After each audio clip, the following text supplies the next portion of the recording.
حضرت ایوب علیہ السلام بن زارع بن اوائل بن عیسو ایک مشہور پیغمبر ہیں۔ ان کا ذکر قرآن مجید میں 4 بار آیا ہے۔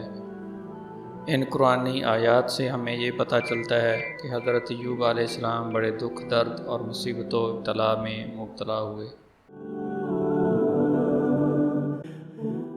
مگر انہوں نے صبر و شکر کا دامن ہاتھ سے نہ جانے دیا اور بارگاہ رب العزت میں اللہ وزاری کر کے اس اذیت سے نجات کی دعا کی، جو قبول ہوئی۔ اس طرح ان کا صبر اور ان کی زندگی عالم انسانیت کے لیے ایک مثال بن گئی۔ بائبل کے عہد نامہ عتیق میں بھی ان کا ذکر آیا ہے۔ انگریزی میں ان کا نام جاب ہے اور ان کی طرف ایک صحیفہ منسوب ہے جسے بک آف جاب کہتے ہیں۔ مسلم مورخین کے مطابق حضرت ایوب علیہ السلام حضرت ابراہیم علیہ السلام کی نسل سے تھے اور ان کی والدہ حضرت لوط علیہ السلام کی بیٹی تھی۔ آپ کی پیدائش فلسطین میں ہوئی۔ آپ نے حضرت اسماعیل علیہ السلام کی نسل میں ایک لڑکی سے شادی کی، اس کا نام رحمت بتایا جاتا ہے۔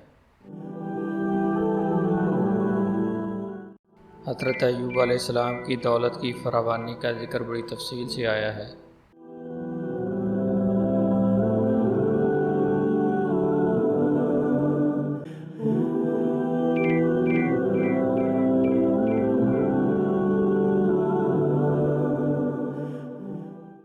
آپ بے حد مخیر تھے اور غریبوں، مصیبت زدہ لوگوں، مہمانوں اور اجنبیوں پر بڑی شفقت فرماتے تھے۔ آپ کی پرہیزگاری اور خدا ترسی کی وجہ سے محققین کے نزدیک ابلیس کے سینے میں دشمنی کی آگ بھڑکی اور اس نے اللہ تعالیٰ سے حضرت ایوب علیہ السلام کو آزمانے کی اجازت طلب کی۔ اللہ کی جانب سے 3 مراحل میں آپ کی آزمائش کی اجازت دی گئی: مال میں، خاندان میں اور جسم میں۔ پھر جب آپ کی آزمائش کا آغاز ہوا تو آپ کو آپ کے عزیز و اقربا نے چھوڑ دیا، صرف ایک وفادار بیوی باقی رہ گئی جو ان کی دیکھ بھال کرتی تھی، حتیٰ کہ جب آپ کو گھوڑے پر پھینک دیا گیا تو اس وقت بھی ان کی بیوی نے ساتھ نہ چھوڑا۔ دوستوں کی غلط فہمی حضرت ایوب علیہ السلام کی تکلیف میں اضافہ کا باعث بنی۔ جب اس ابتلا سے بھی آپ کے پائے استقلال میں تزلزل پیدا نہ ہوا تو شیطان نے آپ کو بہکانے کی کوشش کی، جیسے اس نے حضرت آدم علیہ السلام کو حوا کے ذریعے بہکایا تھا، مگر ایوب علیہ السلام اس کی چال کو سمجھ گئے۔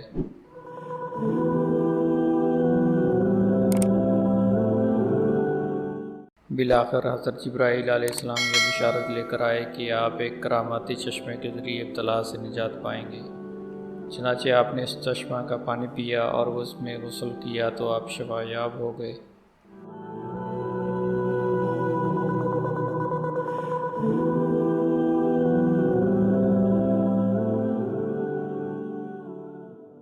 آپ کا مال، آپ کی جائیداد اور خاندان پہلے سے 2 چند ہو گیا۔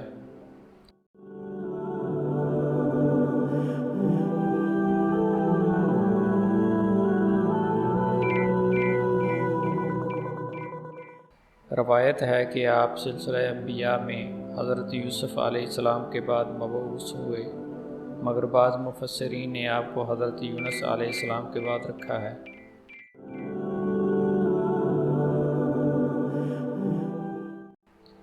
آپ صاحب رسالت نبی ہیں اور آپ نے حوران کے مقام پر اپنی قوم میں دین حق کی تبلیغ فرمائی۔ المسعودی نے لکھا ہے کہ دمشق کے نزدیک نبا کے مقام پر آپ کا مقبرہ زیارت گاہ عام و خاص تھا۔